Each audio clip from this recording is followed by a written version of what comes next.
Ruchi and Kitaro are two inseparable brothers who lost their parents in a plane crash, so the chairwoman of a high school who had also lost her family in the same accident takes them in. However, she doesn't want them so that they could be her new family, but instead to have Ruchi be the school's babysitter, since he's had experience looking after his brother since infancy. Upon meeting, she reminds Ruchi that they wasn't called to be her new sons, and gives him a brief interview on his caretaking abilities. Once she is satisfied, she orders her secretary, called Seikawa, to lead the brothers to the school's daycare room. Seikawa informs Ruchi that he's been entrusted with the task of looking after the children of the school's employees, and that the babysitter club was created to assist the female teachers there. But due to a lack of volunteers and insufficient funding, it's been short-handed, so the chairwoman called Ruchi and Kitaro to help start the club. When going inside, they meet someone named Uzeda, who is the only daycare staff member. He welcomes Ruchi and Kitaro and introduces them to the other kids, who are called Taka, Kirin, Takuma, Kazuma, and Midori. At night, the teachers arrive to pick up their children, but Taka is the only one still waiting to be picked up. Ruchi is expecting his mother to come, but is surprised when his brother arrives to collect him instead. Taka refuses to leave and wants to play with Ruchi some more, so his older brother gives him a brotherly hit on the head and takes him home. After they leave, Ruchi tends to Kitaro, who's been quiet all day. He panics after noticing he has a terrible fever, then rushes outside after Taka's older brother and asks him if he will take him to the nearest hospital. He agrees to help without hesitation and shows him the way. The doctor informs Ruchi that the fever was probably caused by the stress from a change in environment. When going outside for some fresh air, he goes about notifying his parents, but then remembers that they are no longer alive. He starts to cry like anyone would in his shoes, when suddenly the chairwoman finds him and comforts him. She reminisces on the funeral for all the plane crash victims, pointing out that the only ones not crying were them and her. She kindly tells him that he's not alone, and doesn't have to be strong all by himself. After she leaves, Ruchi goes back inside to collect Kitaro, who's feeling much better, so they go home. The following morning, the chairwoman orders Ruchi to get up at once, despite it being 5 in the morning, and tells them breakfast and lunch is already prepared. She also gave Ruchi a brand new uniform, which he is happy and proud to receive. While on his way to class, he notices people looking at him strange and laughing. He runs into Kamitani and asks if something is weird about him. He tells him to turn around, and it turns out all the children from the daycare had been following him. A girl called Maria gives Ruchi a chewing out about the children, so he does his best to round them up as fast as he can and take them back to daycare. Maria is the top student in the advanced class and makes her studies her top priority. She brings Taka's lunch to daycare, explaining that Ms. Kamitani asked her to bring it since her son forgot.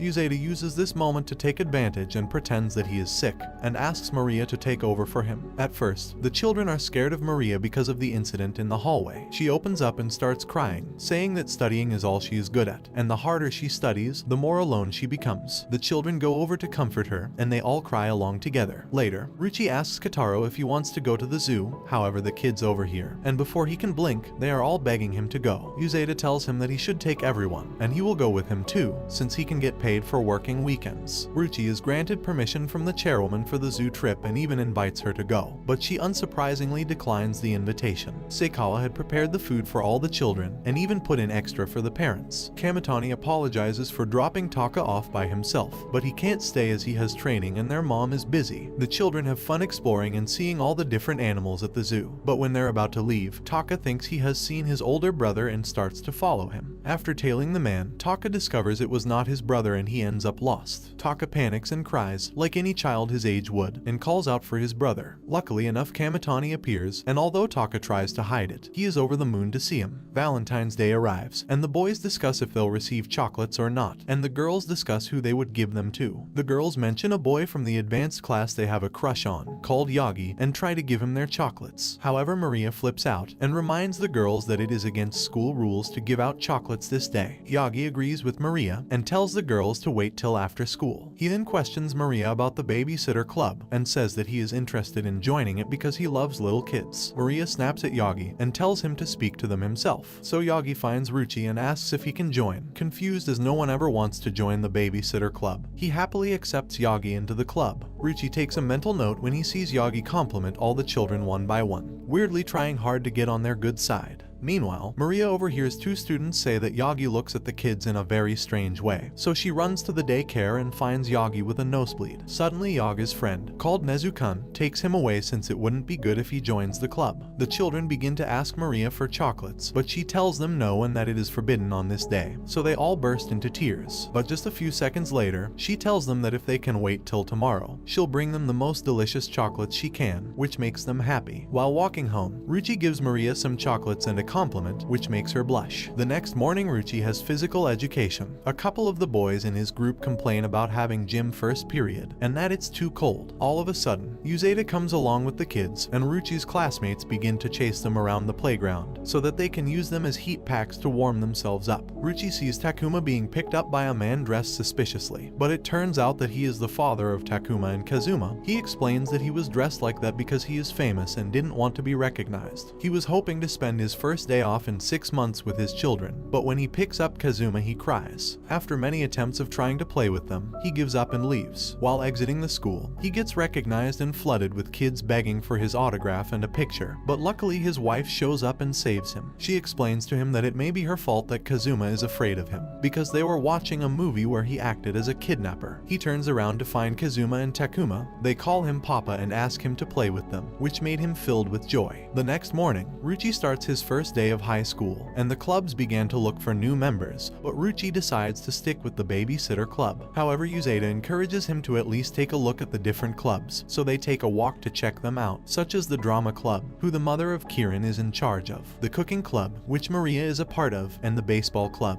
which Taka's older brother plays for. While Ruchi is putting up a flyer for the babysitter club, Kamitani approaches to ask if he can join. Surprised as ever, Ruchi asks him why, and he goes on to explain that it's because his brother Taka is there, and also that Kotaro recruited him. The next day, Ruchi wakes up feeling heavy and sick, so the chairwoman takes Kotaro to stop the cold from spreading to him. She gives Ruchi an extra blanket and Kotaro helps her prepare food and medicine to make him better. He uses all his strength just to get one drop out of a lemon, which was a cuteness overload for me. After having recovered, Ruchi returns to the daycare, and while changing Midori's diaper, he realizes there are no wipes to clean her with, and while he looks for some more, she crawls away. Just then, a boy opens the door and gets a bad first impression. He had gone to the club to meet Midori, who apparently is to be his future daughter when he gets with her mother. Ruchi thinks about it during class and is confused as he thought Midori's mom was married. When he gets to the daycare, he meets the boy again. He tells Ruchi that he wants to help Midori's mother, since her husband was in heaven. When he was about to tell her his feelings, Midori starts to cry, and her mother tells her that her papa is returning from his trip today. When he finds out that he misunderstood Ms. Sawatari, he says that when she wants to go out with her husband, he could take care of Midori, covering up that he was just about to confess his love for her. When Ruchi was drying his clothes, Kotaro sees someone in the bushes and brings Ruchi over to help him. It turns out to be Kichi-kun, Nezu-kun's brother, so Ruchi decides to call Nezu, but realizes that he didn't have his number, so he called Yagi instead, who came with Maria. It's discovered that Nezu-kun works a job while still being in school because he has a large family, and his little brother reveals that he ran away because someone wouldn't buy him a game. Suddenly, his other young brother pops out the bush too, and calls Yagi a pervert. After talking, Ruchi and Yagi heave them out of the bush. At that moment, Nezu appears with the game Kichi wanted, and tells them they'd better thank father and share it with the others. The following school day, Ruchi forgets his lunch, so Yuzeta lets Kotaro take it to him, to see how he goes with his first extra errand. Yuzeta managed to convince the boy that is in love with Midori's mother to watch over Kotaro, in exchange for a photo of her. On the other hand, Ruchi's classmates offer to give him their lunch when they notice he was missing his. While Kotaro climbs the stairs, he collides with a student and falls, dropping Ruchi's lunch, but the student Yuzeta tasked to watch over him saves the situation. He helps Kotaro to climb the rest of the stairs, and in the end he reaches Ruchi's classroom. Kotaro gives him his lunch, however Ruchi was already full from the food his classmates gave him, but he doesn't mention it as he didn't want to let Kotaro's efforts go to waste, so he picks him up to go and eat their lunch together. While talking to her friends, Yuki gets questioned about her feelings for Ruchi. She blushes and tells them to be quiet. Then the girls start saying how attractive he is and that he has a great personality. They voice their concerns about Maria and that she shouldn't be a problem as she only prioritizes her studies. But what the girls didn't know is that Maria was passing by, and she heard everything. At that moment, Ruchi comes and asks her if she needed anything. She dismisses him and snaps at the girls gossiping about her. While walking away, she contemplates her feelings for Ruchi. When Kirin and Kotaro approach her, they ask if she will play with them. Maria states that this isn't a place to play and makes Kirin and cry. She reveals that she doesn't go to the daycare to play with them because Ruchi is there. Kieran asks her if she hates him, and Maria says she doesn't. So Kieran asks if she likes him, and she says certainly not, with a bright red face. Kieran then suggests they come up with a plan to make Maria like Ruchi, blind to the fact that she already does. Maria goes along with the plan and follows them to Ruchi's class. Kotaro goes in and cuddles Ruchi to show he's accepting and loving. Maria says that he's a bit overindulgent, so Kieran says he can be strict too, and goes in telling Ruchi to hit her, or she's going to be a bad girl. However, Kamitani hits her instead, and she jumps into Ruchi's arms crying. Maria barges in and tells her that it's a misunderstanding, and that she doesn't hate Ruchi, so Kieran asks if she does actually like him. She goes red in the face again and storms off. Ruchi rushes after her and grabs her by the arm, but instead of confessing his love for her, which we all wanted to see, he just tells her that she had a sticker on her skirt. The next day, Ruchi finds a love letter in his locker and wonders who would have left it. Yuki sees him receive it, but tells her friend it wasn't her who left the letter. Meanwhile, Maria shows up and tells them to stop loitering where people are trying to leave. Then his classmate starts reading the letter. It was a confession of love for Ruchi, which stated at the end a place to meet the next morning. Ruchi couldn't concentrate and spends the rest of the day thinking about what to do.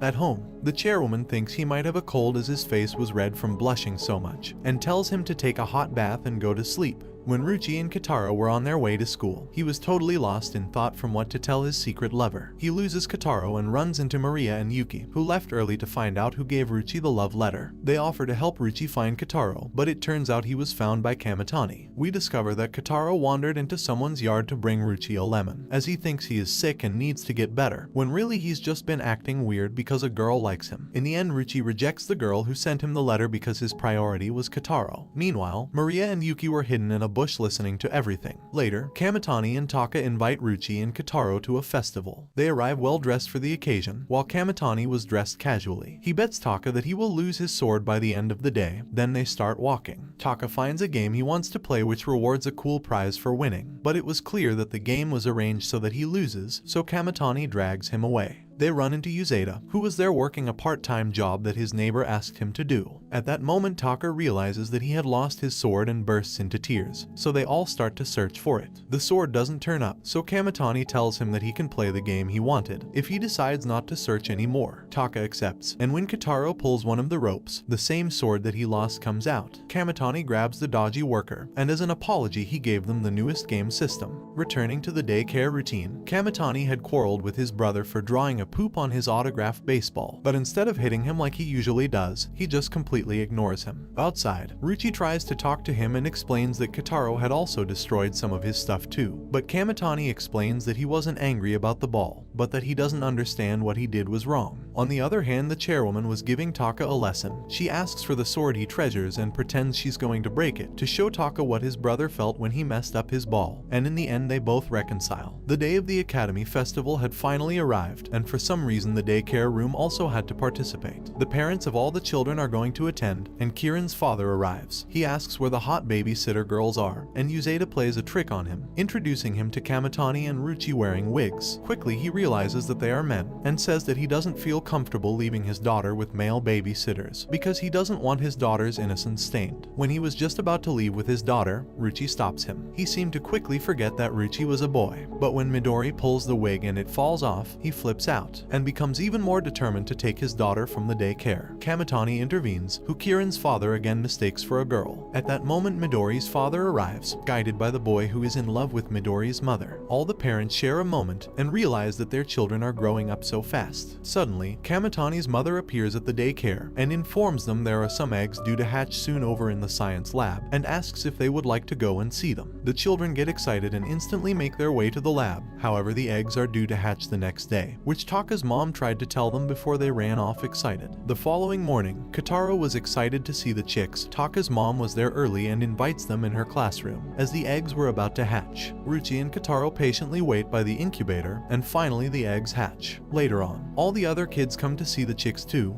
and Taka gets jealous because Kotaro had all the chicks, but Taka scares them away after shouting, Winter had come and Yuzeta calls in sick. He informs Ruchi that it's probably because he slept naked after his bath, so he asks Seikawa to take his place that day. He didn't have the first clue what to do, but with the help of the children he learns to adapt with the situation, and everything went on to go well. Finally Christmas had come, and Taka was excited for Santa, but Kamitani almost tells him that Santa doesn't exist. However, Ruchi stopped him before he could finish. Ruchi didn't have the money to buy a Santa costume, and his cell phone was malfunctioning, but thanks to his classmates he manages to get a suit. When Ruchi returns home, Seikawa had a special dinner prepared, and informs them that the chairwoman is unable to join them as she has a very important meeting, and he can't either since he has some work to finish. Ruchi had planned to put on a Santa costume his classmates helped prepare, and give Kotaro his presents as his dad used to do. But when he leaves to go and change, Kotaro would not leave him alone, following him all the way into the bathroom. At that moment, the doorbell rang and Ruchi along with Kotaro open it to find everyone had come together to surprise them. The chairwoman gives Ruchi a new cell phone since his old one had been malfunctioning, and so with everyone together, they celebrate Christmas Day, bringing the anime to an end. Don't forget to like and subscribe if you enjoyed, and turn on the notification bell so you never miss out on another video. See you in the next one, take care.